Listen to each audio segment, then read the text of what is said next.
بسم اللہ الرحمن الرحیم۔ السلام علیکم۔ 786 اسٹوریز فور یو کی طرف سے آپ سبھی کو پیار بھرا سلام۔ آج ہم لے کر آئے ہیں کربلا کی حقیقت۔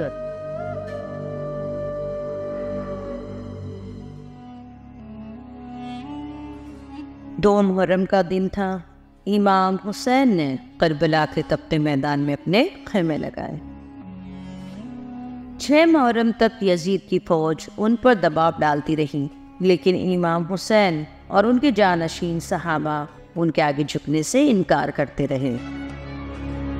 امام حسین اور ان کے صحابہ کو جھکانے کے لیے ابن زیاد نے حر بن یزید کو پیغام بھجوایا،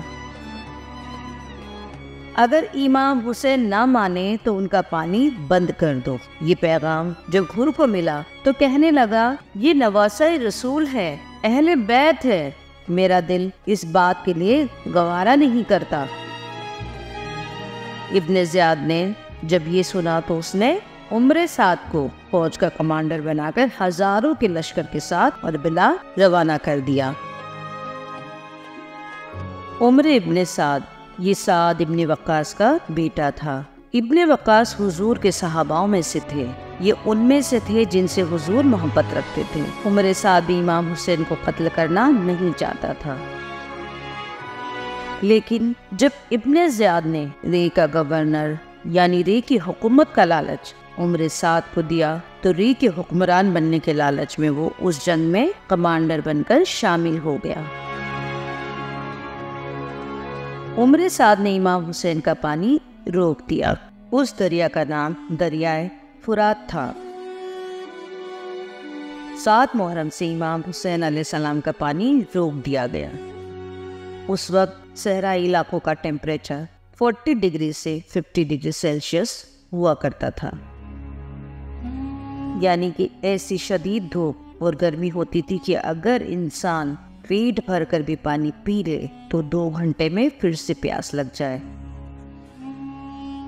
امام حسین اور ان کے ساتھیوں یہاں تک کہ معصوم بچوں نے بھی 4 دن تک بغیر پانی کے نکالے، جن میں ان کا 6 مہینے کا بیٹا اور 4 یا 5 سال کی بیٹی سقینہ بھی تھی۔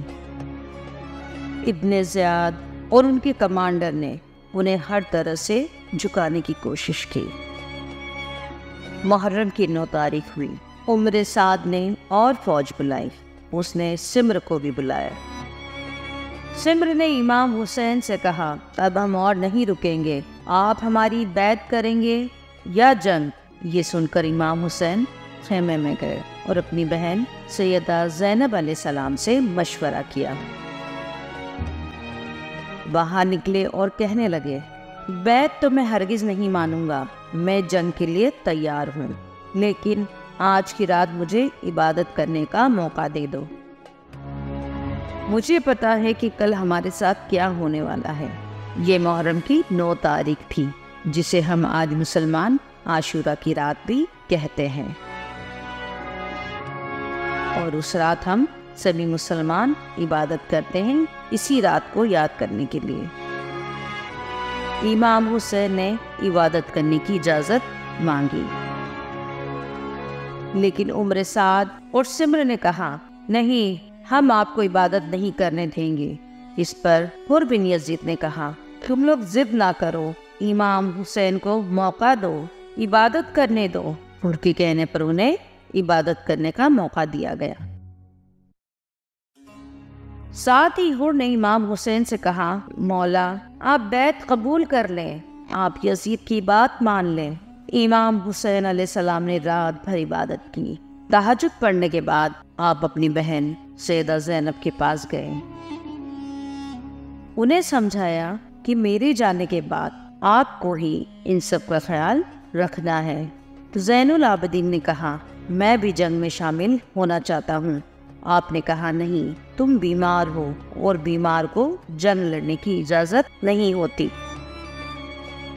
فجر کا وقت ہوا، سب نے فجر کی نماز ادا کی، سورج طلوع ہوا۔ وہ دن 10 محرم کا دن تھا۔ حر نے سمر اور عمر سعد سے کہا، کیا تم لوگ سچ میں امام حسین سے جنگ لڑو گے؟ کیا تم یہ بھول گئے کہ یہ نواسۂ رسول ہے، تم لوگوں کو کیا ہو گیا ہے؟ یہ سن کر عمر سعد نے کہا، میں امام حسین کو قتل کر کے رے کی حکومت حاصل کروں گا۔ حر نے عمر سعد سے کہا، تجھے دنیاوی حکومت چاہیے؟ تم نے صرف دنیا کا سوچا، آخرت میں تو جہنمی ہوگا۔ کیا تجھے آخرت کا ڈر نہیں ہے؟ مجھے دنیاوی حکومت نہیں چاہیے، میں تو نواسۂ رسول کے ساتھ شہید ہو کر جنت میں جانا چاہتا ہوں۔ یہ کہہ کر آخری وقت میں حر بن یزید امام حسین کے لشکر میں شامل ہو گئے۔